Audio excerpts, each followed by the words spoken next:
Special report का वक्त है। नमस्कार, मैं रविंद्र सिंह आपके साथ। बात राहुल गांधी की, क्योंकि वो जब भी बिहार में चुनावी सभा करते हैं वो सुर्खियों में आ ही जाते हैं। आज पटना के पाटलिपुत्र लोकसभा सीट से आरजेडी उम्मीदवार मीसा भारती के लिए वो वोट मांगने आए थे। राहुल गांधी की सभा के बीच बीच सभा में ही टूट गया। गनीमत यह रही कि राहुल गांधी समेत मंच पर मौजूद नेताओं को चोट नहीं आई, लेकिन इस हादसे से सियासत जरूर तेज हो गई है। इस रिपोर्ट में देखते हैं।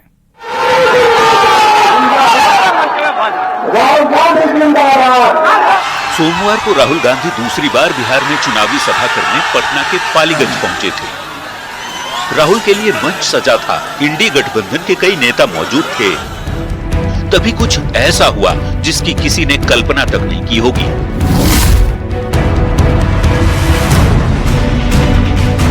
राहुल की सभा में अचानक मंच ही टूट गया और राहुल गांधी गिरते गिरते बचे। राहुल को कोई नुकसान नहीं हुआ।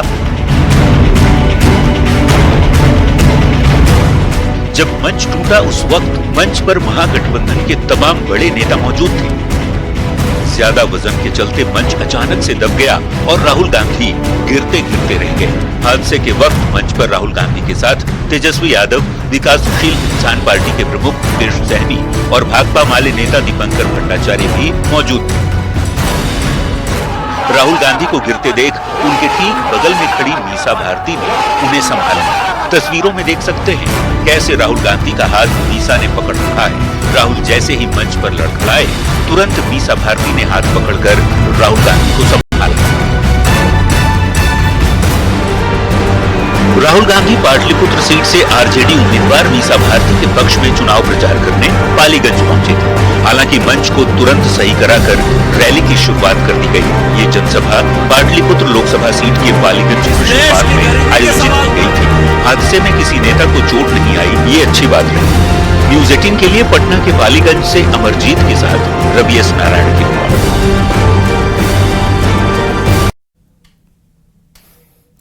प्रधानमंत्री नरेंद्र मोदी को ऐतिहासिक जीत दिलाने के लिए बीजेपी ने पूरी ताकत झोंक दी है। काशी की गली गली में केंद्र और प्रदेश सरकारों के मंत्री वोट मांग रहे हैं। यूपी के मुख्यमंत्री योगी आदित्यनाथ और मध्य प्रदेश के मुख्यमंत्री मोहन यादव की जनसभाएं हो रही हैं और अगले 3 दिनों में 20 से ज्यादा मंत्रियों का काशी दौरा होने वाला है। और यह सब इसलिए क्योंकि काशी में 2014 और 2019 से बड़ी जीत दर्ज करनी है। आइए आपको रिपोर्ट दिखाते हैं।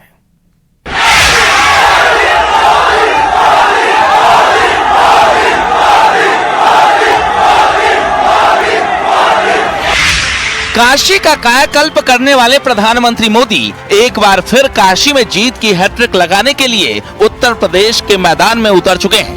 पीएम मोदी काशी में वोट प्रतिशत बढ़ाने और जीत के अंतर को शिखर तक पहुंचाने के लिए चक्रव्यूह तैयार कर चुके हैं और काशी के इर्द गिर्द की लोकसभा सीटों को मजबूत करने के लिए बड़े बड़े दिग्गजों को मैदान में उतार चुके हैं।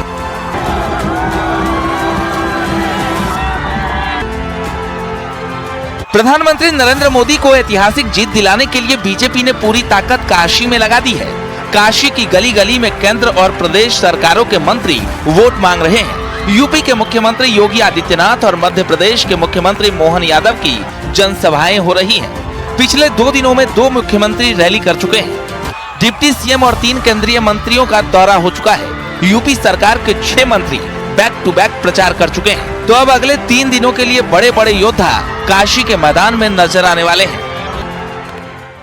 उस ऊर्जा के साथ दिन रात एक करके समाज को के काम में जुटूं और समाज मंगलमय रहे, सब खुश रहें, सुख शांति रहे, देश आगे विकास करे। और मोदी जी के नेतृत्व में जिस तरीके से देश आगे बढ़ रहा है उसे और ताकत प्रदान हो उस शक्ति को। और प्रधानमंत्री मोदी जी के नेतृत्व में तीसरी बार हम 400 पार करते हुए आगे। वाराणसी आज देश के प्रधानमंत्री नरेंद्र मोदी की सबसे लकी सीट बन चुकी है। वो लगातार तीसरी बार इस सीट से चुनाव लड़ रहे हैं और बीजेपी भी पूरी ताकत काशी में लगा चुकी है। गृह मंत्री अमित शाह की रैली हो रही है। बीजेपी अध्यक्ष जेपी नड्डा दौरा कर रहे हैं। इन दिनों 20 से अधिक मंत्रियों का दौरा जारी है। करीब 300 बीजेपी पदाधिकारी के साथ पूर्व पदाधिकारियों की अलग अलग विधानसभा क्षेत्रों में ड्यूटी लगी है और ये सब सिर्फ इसलिए किया जा रहा है ताकि वाराणसी में वोट प्रतिशत को बढ़ाया जा सके। पीएम मोदी के लिए विजय मार्जिन को बढ़ाया जा सके। भाइयों बहनों, ये समाजवादी पार्टी की सरकार थी जिसने कार सेवकों पर गोली चलाई थी। आज ये चुनाव जो है कार सेवकों पर गोली चलाने वाले और राम मंदिर बनाने वालों के बीच का चुनाव है। 70 साल से इस सपा और कांग्रेस राम मंदिर के मुद्दे को अटका कर बैठे थे। मोदी जी ने 5 ही साल में केस भी जीता, भूमि पूजन भी किया और जनवरी में प्राण प्रतिष्ठा कर कर जय श्री राम कर दिया। भाइयों बहनों, मोदी जी ने सिर्फ राम मंदिर नहीं, औरंगजेब ने तोड़ा हुआ काशी विश्वनाथ का मंदिर भी बनाया और सोमनाथ का मंदिर भी सोने का बन रहा है। भाइयों बहनों, सोमनाथ का मंदिर। दिल्ली की सियासत का रास्ता यूपी से होकर गुजरता है और उसी यूपी के पूरब में है महादेव शिव की नगरी काशी। वो भी वीआईपी सीट जो पूरब की पॉलिटिक्स का एपिसेंटर मानी जाती है और इसी सियासी सेंटर पर 24 का 7वां और आखिरी चरण सेंट्रिक हो चुका है। Bureau report, news 18।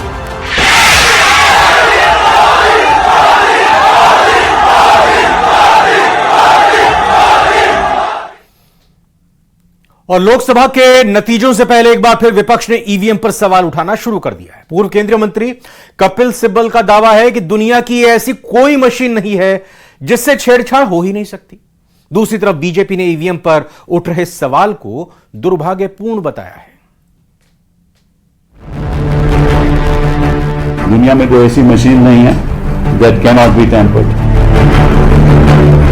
कि ईवीएम पे भरोसा नहीं किया जा सकता है। क्या ये लोकतांत्रिक प्रक्रिया में दखलंदाज नहीं कर रहे? लोकसभा चुनाव में 7वें चरण की वोटिंग से पहले ईवीएम पर एक बार फिर विवाद शुरू हो गया है। 4 जून को जनादेश सामने आने वाला है, लेकिन विपक्ष ने अभी से ईवीएम को कोसना शुरू कर दिया है। पूर्व केंद्रीय मंत्री और वर्तमान राज्यसभा सांसद कपिल सिब्बल का आरोप है कि दुनिया में कोई भी ऐसी मशीन नहीं है जिसके साथ छेड़छाड़ नहीं की जा सकती। सिब्बल का दावा है कि हर मशीन के साथ छेड़छाड़ हो सकती है। Lot of people who are saying that these machines are possibly tampered, right? So we want to make sure that there is no possibility of tampering. That's all, nothing more than that. We are not saying that they are tampered. We are not saying that they are not tampered. Like any machine can be tampered. ये तो है नहीं, दुनिया में कोई ऐसी machine नहीं है that cannot be tampered. पूर्व केंद्रीय मंत्री कपिल सिब्बल के इस बयान के बाद ईवीएम की विश्वसनीयता को लेकर एक बार फिर सवाल खड़े किए जा रहे हैं। कांग्रेस नेता राशिद अल्वी का कहना है कि ईवीएम के साथ छेड़छाड़ हो सकती है। वहीं बीजेपी कांग्रेस और कपिल सिब्बल के आरोपों को सिरे से खारिज करती नजर आ रही है। मेरा मानना है कि देश के अंदर चुनाव बैलेट पेपर से होना चाहिए। ईवीएम नाकाबिले भरोसा है, टेम्पर्ड किया जा सकता है, उसकी बहुत सारी मिसालें मौजूद हैं। ईवीएम के जरिए दुनिया के अंदर कहीं चुनाव नहीं होता, ना अमेरिका के अंदर होता है, ना इंग्लैंड में होता है, ना जापान में होता है। हिंदुस्तान के अंदर ईवीएम से होता है और इसका हमको बहुत तल्ख तजर्बा है। चुनाव के चलते ईवीएम के ऊपर में प्रश्न उठाते जाते हैं। ये कहना कि हम प्रश्न नहीं उठा रहे लेकिन मशीन में गड़बड़ हो सकती है, ये तो प्रश्न उठाना ही है। यही नेता कोर्ट के सामने भी जाते हैं, कोर्ट ने आज तक इन बातों को स्वीकारा नहीं। यही नेता ईवीएम के माध्यम से जो चुनाव होते हैं उससे चुने जाते हैं, जीतते भी है, तब ईवीएम को गलत नहीं मानते। तो इस प्रकार के प्रश्न उठाकर चाहे इस रूप से या दूसरे रूप से, क्या ये लोकतांत्रिक प्रक्रिया में दखलंदाज नहीं कर रहे? ईवीएम की विश्वसनीयता पर सवाल खड़े करने का यह पहला मामला नहीं है। इससे पहले भी विपक्ष कई बार ईवीएम को कटघरे में खड़ा कर चुका है और सुप्रीम कोर्ट तक का दरवाजा खटखटा चुका है।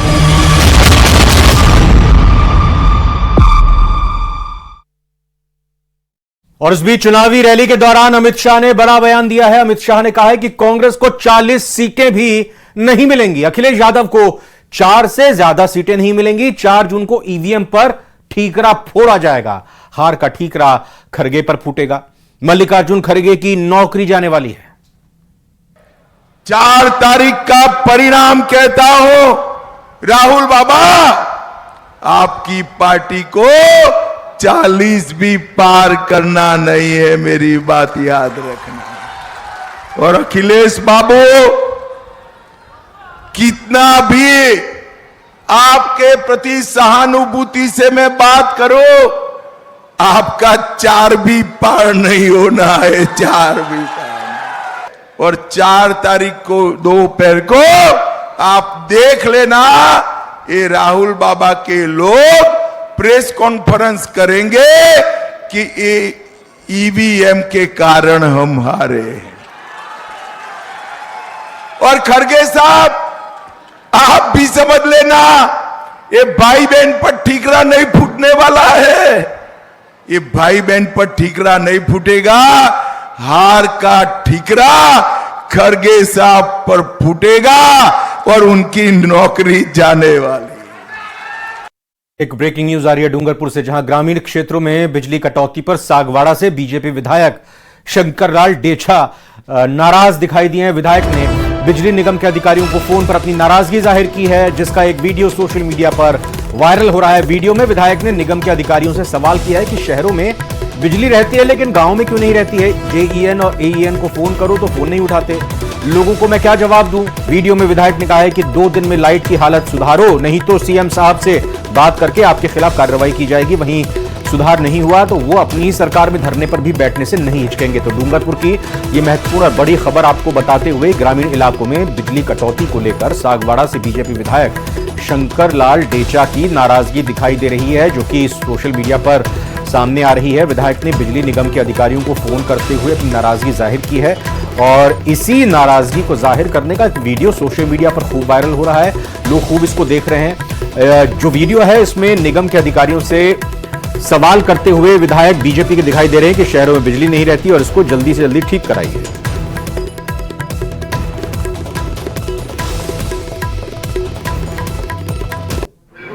सारे बिजली विभाग के अधिकारी, इनको मैं बार बार रात को फोन कर रहा हूँ, लोग मेरे पर रोज रात को 50-50 फोन करके मैं फोन उठाऊं नहीं, इनको जवाब क्या दूं।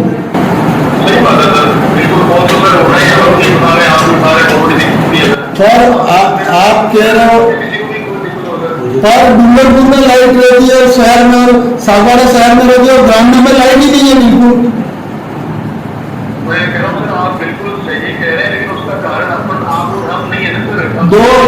मैं कुछ नहीं जानता। 2 दिन में सुधार नहीं किया तो मैं बहुत बड़ी शिकायत आगे करने वाला हूँ। 2 दिन में सुधार कर देंगे सर पक्का। हाँ, 2 दिन में सुधार करो, नहीं तो फिर आगे की कार्रवाई करूंगा सारे अधिकारियों के खिलाफ। मैं किसी को छोड़ने वाला नहीं हूँ और जिले में मैं धरने पर बैठूंगा। फिर भले मेरी सरकार है लेकिन अधिकारी मेरे को सहयोग नहीं देंगे तो मैं सीएम साहब से बात करूंगा और धरने पर बैठूंगा। और विशेष बिजली के लिए बिल्कुल सही कह रहे हैं। मैं हमारी जो टीम है वो आपके लिए एकदम समर्पित है, ये मानो आप सर। समर्पित है क्या हुआ, मेरे को लोग ढूंढे ना रहे सर। वो उसका कारण जैसे आपने मीटिंग के लिए हमारे सागवाड़ा के अधिकारी समर्पित होकर के भी कोई भी अधिकारी हो, हमारी सरकार हम जैसा कहें काम होना चाहिए। पब्लिक का काम है, हम हमारा निधि तो है नहीं, पब्लिक का काम है। सारे आदेशों की पालना होगी। फिर आप बताओ 2 दिन में आप सुधार कर दो, बस मेरे को कोई जानकारी नहीं तो फिर तीसरे दिन आप देखना। हाँ, ये नंबर आपका ही है। ये मेरे पीए साहब को दे रहा हूँ, नोट करा देना। बिहार के पूर्व डिप्टी सीएम तेजस्वी यादव ने प्रधानमंत्री नरेंद्र मोदी को लेकर विवादास्पद बयान दिया है। एक चुनावी सभा को संबोधित करते हुए तेजस्वी यादव ने कहा कि वो डॉक्टर को बोलकर आए हुए हैं कि जब तक प्रधानमंत्री को बेड रेस्ट तक नहीं पहुंचा देंगे तब तक बेड रेस्ट नहीं करेंगे। तेजस्वी यादव के इस बयान को बीजेपी ने मुद्दा बना लिया है। तेजस्वी के बयान की चौतरफा निंदा की जा रही है।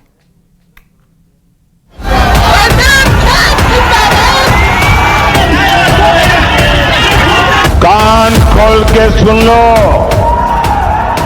उनका भी जेल जाने का काउंटडाउन शुरू हो चुका है। तक पेट्रोल चलेगा, जब तक मोदी जी को पेट्रोल चलेगा। अगर हम कहीं से दोषी होते तो क्या प्रधानमंत्री जी हम लोग को बाहर लालू जी का बेटा तेजस्वी जी कर रहे हैं। उनकी भाषा एक राजनेता की नहीं, एक सड़क छाप मवाली की। आपने भ्रष्टाचार किया है तो आप पर कार्रवाई होगी। बिहार में लोकसभा चुनाव का प्रचार अब पर्सनल अटैक लेवल पर आ गया है। आरा की रैली में लालू यादव के बेटे और बिहार के पूर्व डिप्टी सीएम तेजस्वी यादव ने प्रधानमंत्री नरेंद्र मोदी को लेकर विवादास्पद बयान दिया, जिसके बाद बीजेपी और जेडीयू ने तेजस्वी यादव के खिलाफ मोर्चा खोल दिया है। शनिवार को प्रधानमंत्री नरेंद्र मोदी ने कहा था कि बिहार में जिसने जमीन के बदले नौकरी देने का काम किया है, उसके जेल जाने का काउंटडाउन शुरू हो चुका है। जिन्होंने बिहार के गरीबों को लूटकर नौकरी के बदले जमीन लिखवाई है,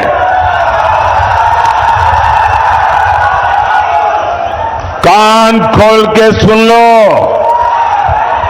उनका भी जेल जाने का काउंटडाउन शुरू हो चुका है। पीएम मोदी के इस बयान से भड़के तेजस्वी यादव ने कहा कि वो जब तक पीएम को बेड रेस्ट पर नहीं पहुंचा देंगे, तब तक खुद बेड रेस्ट नहीं करेंगे। डॉक्टर साहब बोले कि आपको चोट हो, कम से कम 3 हफ्ता आपको बेड रेस्ट लेने की जरूरत है। डेली सुबह शाम इंजेक्शन लेकर के चलते हैं कि दर्द ना हो, लेकिन हम डॉक्टर साहब को बोले डॉक्टर साहब तेजस्वी तब तक बेड रेस्ट करेगा जब तक मोदी जी को बेड रेस्ट देगा। लालू यादव के बेटे और बिहार के पूर्व डिप्टी सीएम तेजस्वी यादव के इस बयान की चौतरफा निंदा हो रही है। बीजेपी का कहना है कि तेजस्वी एक राजनेता नहीं, बल्कि सड़क छाप मवाली की भाषा बोल रहे हैं। वहीं जेडीयू का कहना है कि तेजस्वी का ये बयान। और फिलहाल एक छोटे से ब्रेक का वक्त हुआ है। ब्रेक के बाद आगे देखिए महारो राजस्थान।